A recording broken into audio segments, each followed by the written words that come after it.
right, thank you. Welcome back. That was short break. You just have to go back and do something about what is happening. We welcome you by the program is still Breakfast Delight on King Media, and today we've been talking about issues that is of concern to us as Nigerians, as citizens of this country. And our in-house analyst has been talking to us, Mr. Marubdin Bello. Is still here and is still doing justice to what we're talking about today. The second part of our topic today is the Solid Mineral Development Minister, Dr. Dele Alake, over the weekend has presented to the President, President Bola Ahmed Tinubu, the latest gold bar sourced for artisan and small gold miners and refinery by an agency in the industry. It's a good thing that we have that report.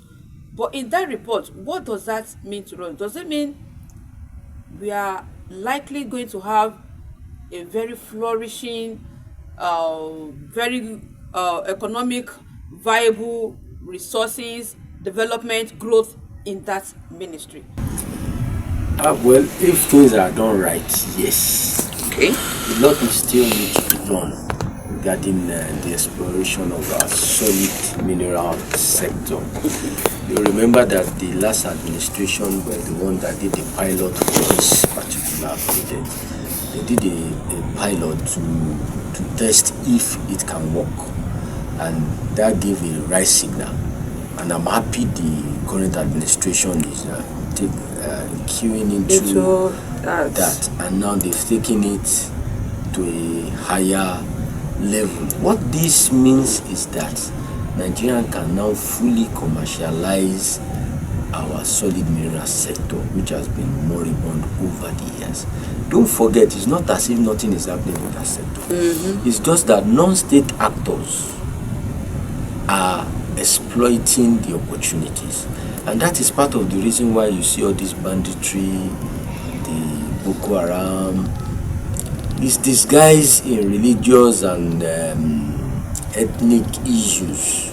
The truth is that they are using that opportunity in collaboration with foreign countries, Okay. some local politicians and businessmen, to steal those resources for the benefit of Western countries and some individuals. Just like the issue of how you see that way, they are related. Most of countries with such kind of huge resources across Africa, go and check them, they are always in crisis. Some of them have been persistent as far as I was born, even before I was born. Look at Congo. Congo DR has been in crisis. Congo DR is the major supplier of the material resources being used for our cell phones. Yet there is no cell phone company in that country. And that is where they exploit the materials, the major materials in all these cell phones, to the Western world. Killings are there every day. They kill people, people die. They are exploiting those resources without any safety measures, which ordinarily governments will have put in place to protect their people, which will cause those exploiting more, which they don't want. In the case of Nigeria too, you will see that all this crisis everywhere is as a result of the exploration of those resources. There was a time a report was given that jets will fly in at night into Zamfara State to fly out whatever has been exploited away. It was shown on national TV.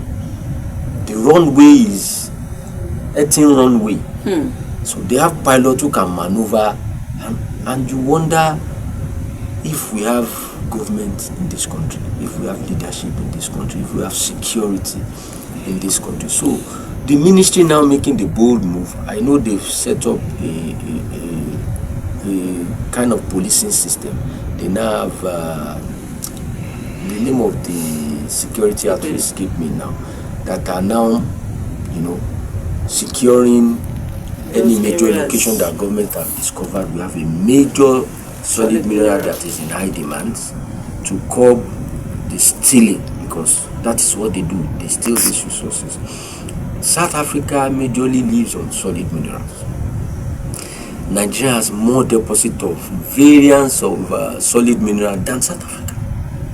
So it means Nigeria is yet, to maximize its potentials. We have oil, we are exploiting it. Imagine us exploiting our gold now. We have other solid mineral aside gold. We have uranium, we have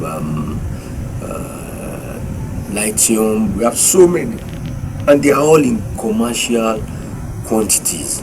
So if government begin to enforce the policies this current minister is proposing, and they begin to license the operators so that they can trace who is operating in a particular place, who is licensed to exploit a particular resources from a particular location, they can now say, okay, so company is the one at so location in Osun State exploiting gold there.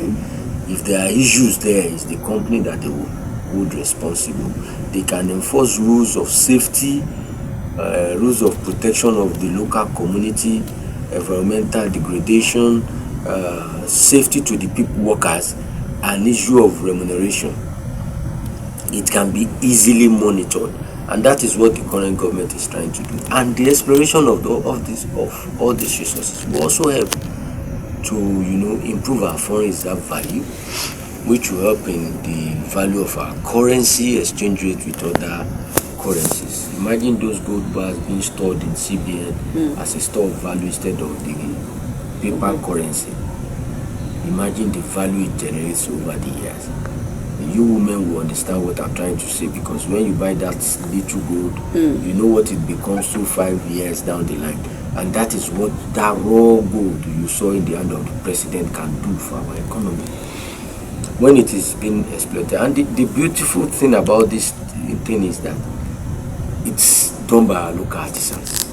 They encourage the business to be done by the locals, which also help the economy. Over time, once this policy is sustained, you see more people having more money, purchasing power will improve.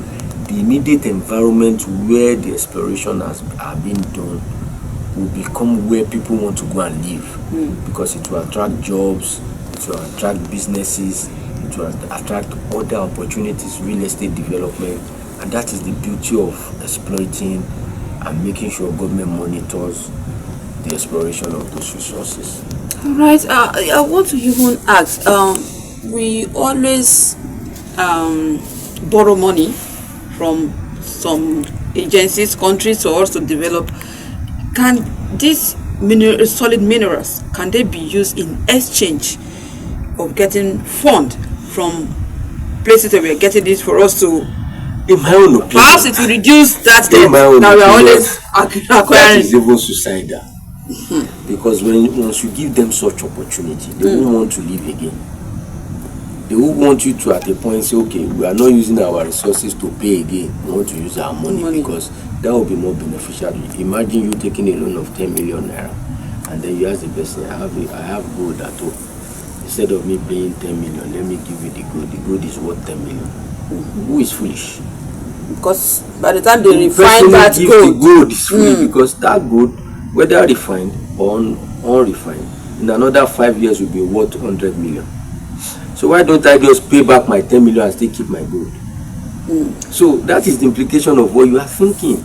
Government shouldn't even make such mistake. We did it in the past where we are using crude oil to pay companies for carrying out projects for Nigeria. What was the result? So we shouldn't even go in that line. Rather, what government should do is ask investors, both locals and foreigners, who are interested in exploiting any particular resources, to come. You are welcome. Come and exploit it. Give them conditions. Make policies that will make the place safe for the humans there, for animals around the place, to avoid environmental degradation. Workers who are working there are fully protected. All protection gears are given to them. For instance, in an area where gold is being exploited, there are issues of lead poisoning. There are ways those things are mitigated. Government should ensure they are done. Government should have their officers there to ensure that all safety measures are put in place. People will come there to work. People will travel from far and near. What they want is job. What they want is to earn. Real estate businesses, people who are not even involved in good business will come and build houses for people who want to work there to live in. Farmers will bring their food. You can imagine what just one business can create for every one of us. Those of us who want paid job will get paid job. Those who want to sell will have the opportunity to sell in a community where people have the money to buy. You get what I'm saying? Farmers will go there because they know people works there will need eggs, they will need chicken, they will need vegetables, they will take their fruits there and opportunities. The government will tar the road, provide electricity. All these things will be accessible by the locals there. That's the beauty of exploring all these things legally and rightly so. And then security will be more focused around such places. Banditry, kidnapping will be minimal, because once important people begin to live in that particular area, they will demand security, they will demand safety, and because the place government resources lying there that they know will benefit the country, government will be more focused and more concerned about what happens in such particular area. The insecurity in the north, if you look at the Castina Security Northwest Security Summit done yesterday or the day before yesterday, is the outcome of discussion there is centered around our resources. So the banditry is really about resources. They are just using kidnapping and killings to cover up. These people are providing protection for those exploiting the resources there. They use the banditry stuff, the kidnapping, to disturb the government from focusing on what they are doing, because the noise will be that government should provide safety and protect the people. Meanwhile, the primary problem, the government need to get into the place and push these people out. And in most cases, the problem is that they are even being supported and funded by foreign countries acting as if they are our friends. There are evidences that airplane, choppers with registration number of countries that call themselves comes in at night to supply groceries, ammunition to Boko Haram. I was watching a video on Twitter where one of our military officers, it's not an official site, but one of the actors at the field, his code name on Twitter is Die Hard. He usually posts updates of activities of our military men. There was a place they invaded, they conquered the place, caught some Boko Haram members, killed a lot of them. And when they break into the warehouse these people have there, they are living large. They found what do you call it? This internet facility, world class there, so they could communicate anywhere. They have Turaya phones. These are things poor people can't have. They are eating the best of food. All sort of canned food are there. We brought them to them. We brought those items to them. Fresh bread, not even day-old bread, days old bread. Fresh bread. Freshly baked. Lambs are roasted. So it's beyond banditry, it's beyond religious orientation. People, someone said the size of Sambisa is bigger than the entire southeast of Nigeria. Imagine the size of such place. Imagine the size. And in that place, there are hundreds of solid people that has been exploited every day. So they are making money that the government, the state, need to be making to better the lot of the people. And in the process of making this illegal money, they chase farmers away. So the effect is what we are feeling today, that food are so expensive. Aside from natural disaster denying us our farms to grow, Boko Haram is chasing farmers away, killing the rural people who would have farmed what we in the city would have been hitting. So solving this problem with the policy they are proposing will solve a lot of problems.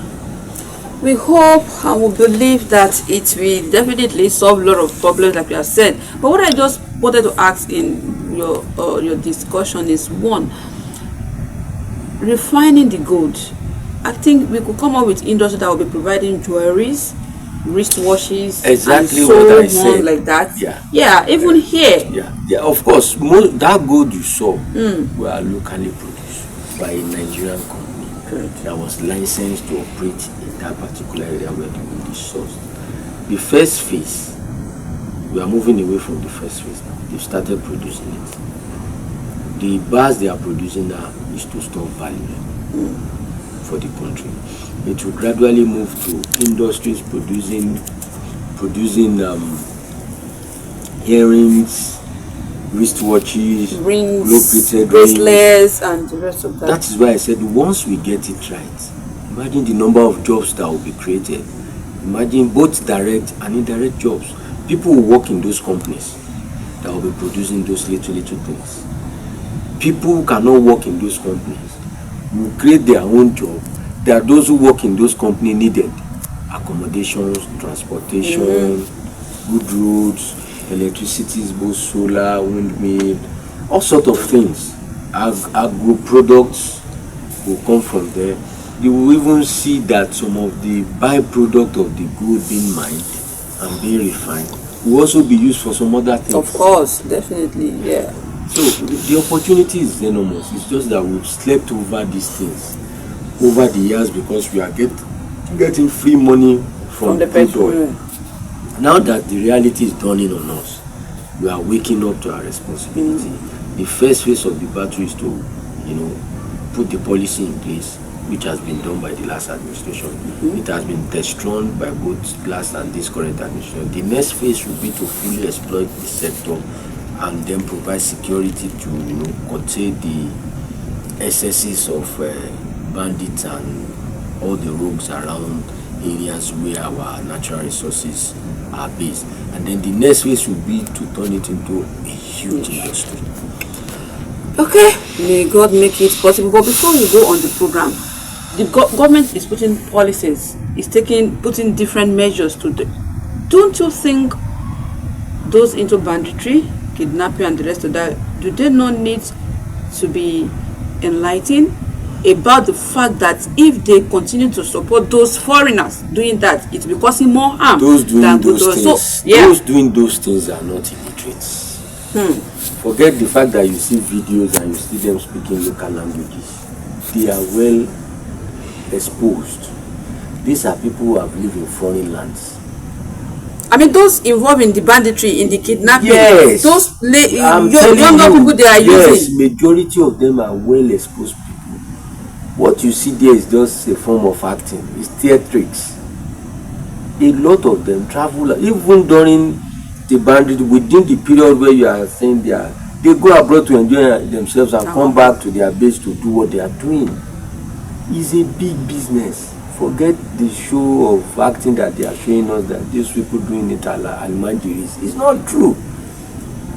The larger number of those guys you see carrying guns are exposed.